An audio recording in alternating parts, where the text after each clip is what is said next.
Hello, everybody, and welcome back. I am excited to bring you the second movie in the Guardians of the Galaxy series, or at least the second review of the Guardians of the Galaxy Volume 2 movie. As you're coming along with me on this journey, I'm getting better at just kind of carrying over the reviews from the website and turning them into the podcast format. It almost feels a little weird, even though it's still my own words. I mean, I wrote all these things, but reading them off and transferring them to the podcast, it's a little unusual, but I'm getting more used to it as time is going on slowly. I'm sure I'll get better, and I appreciate the fact that you're coming along this journey with me. As always, I like to remind you to please like and subscribe, because this is going to be an adventure, and I want us to do this together. I want to help you maybe try to find movies that you're not familiar with, or that you are familiar with, and you just want a little bit more information, or you like the fact of like where my stance is on things, because as I've said it before, I'll say it again, I am a constitutional conservative, and there's not a lot of movie critics out there that kind of bring that perspective and call stuff out for being woke or in your face or just all of this other crap that's out there today. And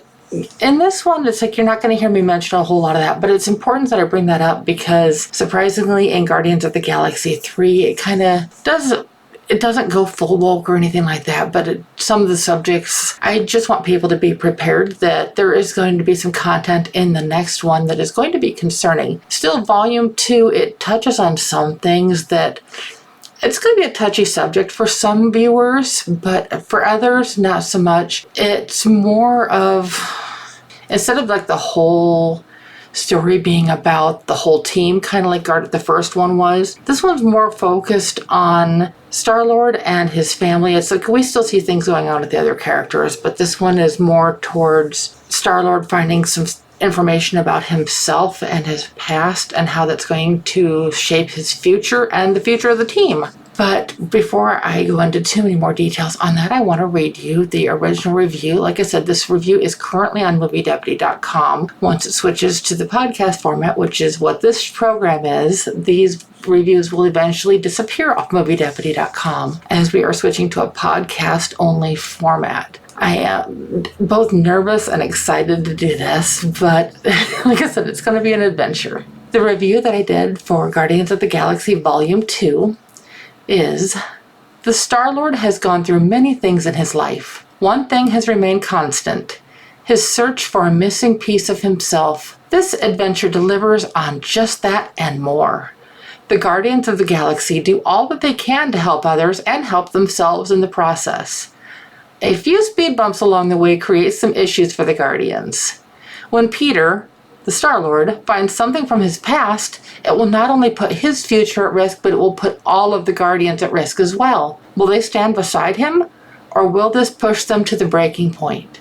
Those questions seem simple, but the details of each of their endeavors will take the story in multiple directions. Even so, there are pieces that still tie it all together.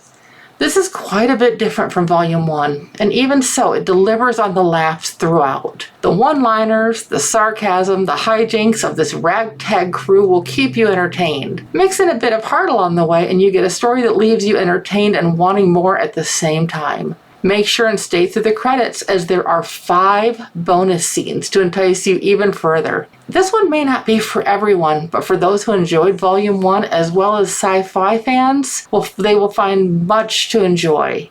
Come along for the ride and be prepared to expect the unexpected.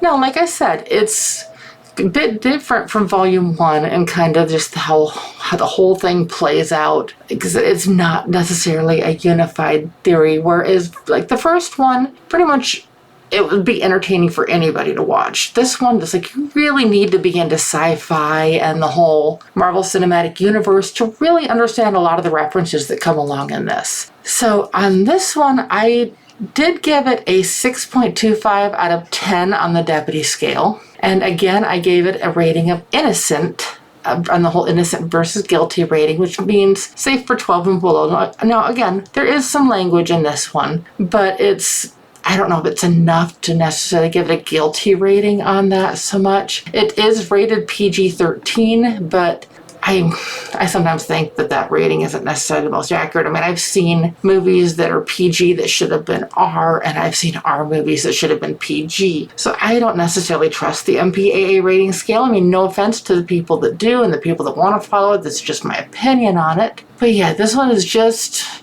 like I said, you've really got to be into the whole sci-fi part of it.